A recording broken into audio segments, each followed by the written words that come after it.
your assignments are that should be done at the end of this first week.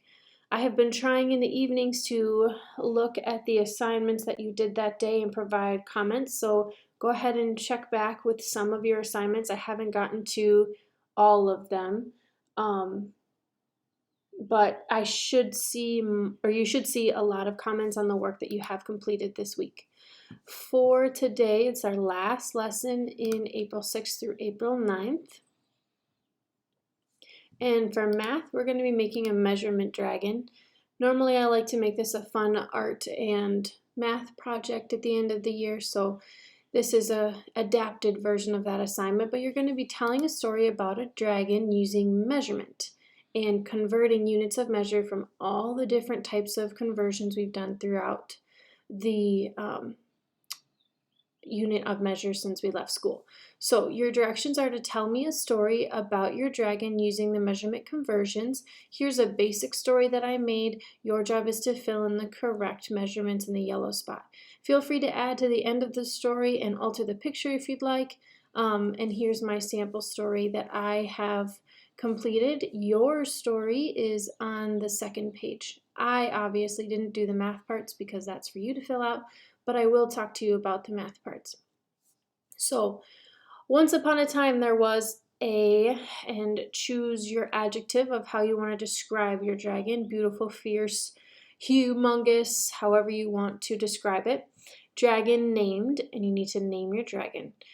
He or she, you can change this, lived in, and decide what habitat or ecosystem they lived in with, and describe their family. So my dragon was beautiful. Her name was Lynette, and she lived in a rainforest with her mother, father, and 3 dragon brothers.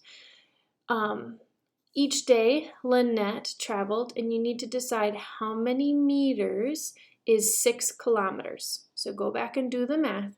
How many meters is 6 kilometers? And you'll type it into your story down here. So do the calculations to determine how many meters is 6 kilometers, and you'll type it here.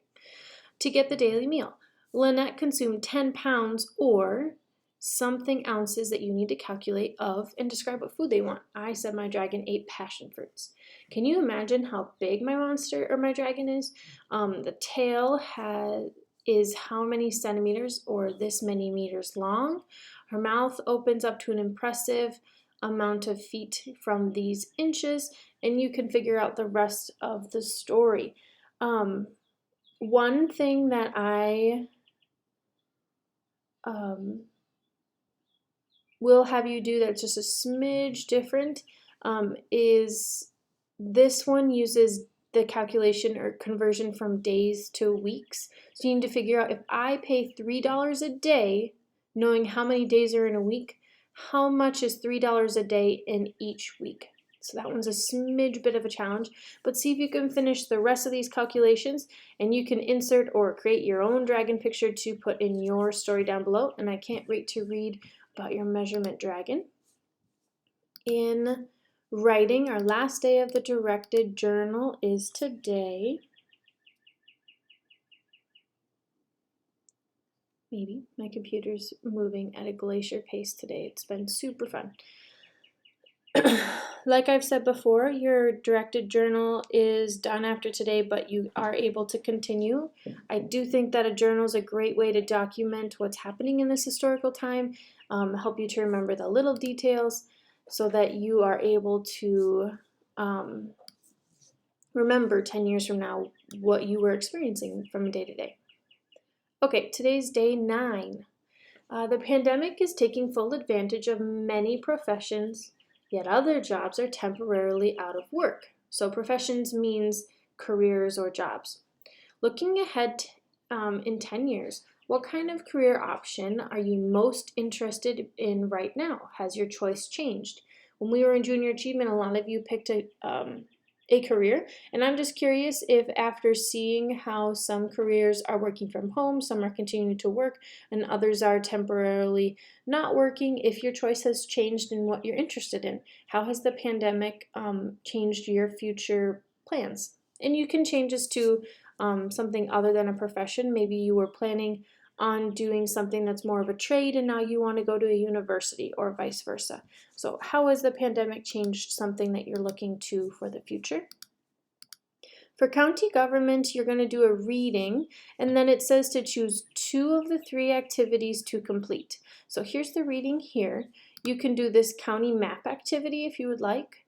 The map activity has a picture that outlines every county in the United States, 4 questions to answer, as well as finding our county and putting an arrow to it. So obviously you need to find Wisconsin first and then add an arrow from, I think there's, arrow is in the line tool. To be able to zoom in, because the counties are kind of small, this magnifying glass will help you out. You can change it as zoomed in as you would like. To be able to find our county, you may have to do a little bit of research before you figure out which county is ours. Okay, your other option, remember you're doing 2 at least, is the Capable County Research Activity.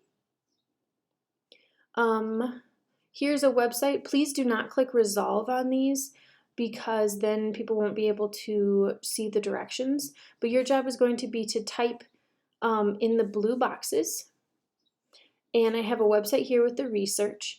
You'll also insert a couple pictures, one of the star, a picture of Wisconsin with a star over Eau Claire County, a picture of our county seal, and then you also can add in, using the shape tool, you can add in a shape of a square around our 3 questions here. So this is a second option you have. And the third one is a true or false activity. It says that you are to circle the true or false for each statement. If it is false, you don't have to cross it out, but just write what's false about it on the line. And it says up here to use the shape tool to circle the thumbs up or thumbs down. So you'll go over to the shape tool, pick a circle, and let's read this first one. Counties in the United States come from ancient American tradition. If I thought that was true, I'd place a circle around it, just like that. And that's fine, you can leave it blue. If I thought that it was false, I'd put it over here. And then on the line, I would type in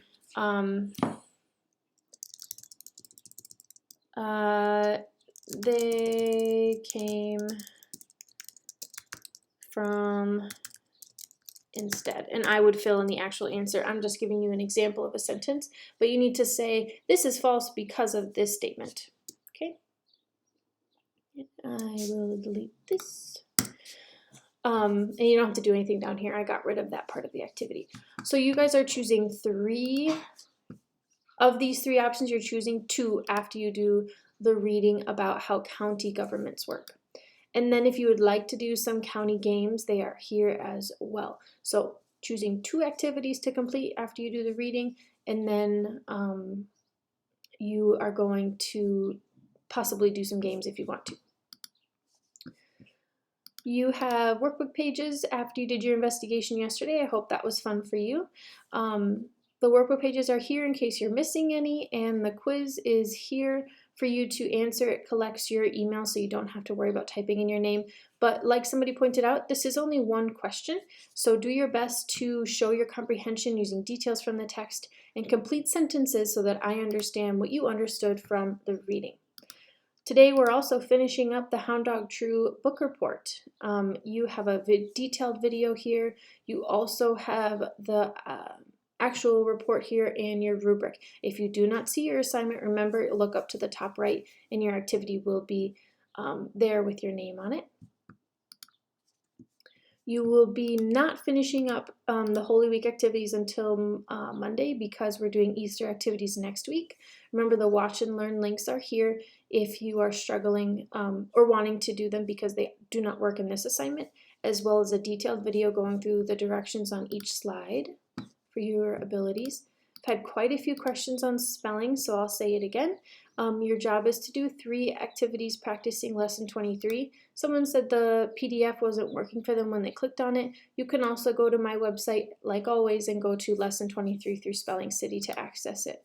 If you choose Spelling City, you need to document that in here, saying that I did this activity in Spelling City as a replacement of one of these activities. You may do Spelling City for 1. You may not do Spelling City for all 3. Please make sure that you document the activities you do in this document. I do not want to search through emails and comments to figure out what spelling activities you did.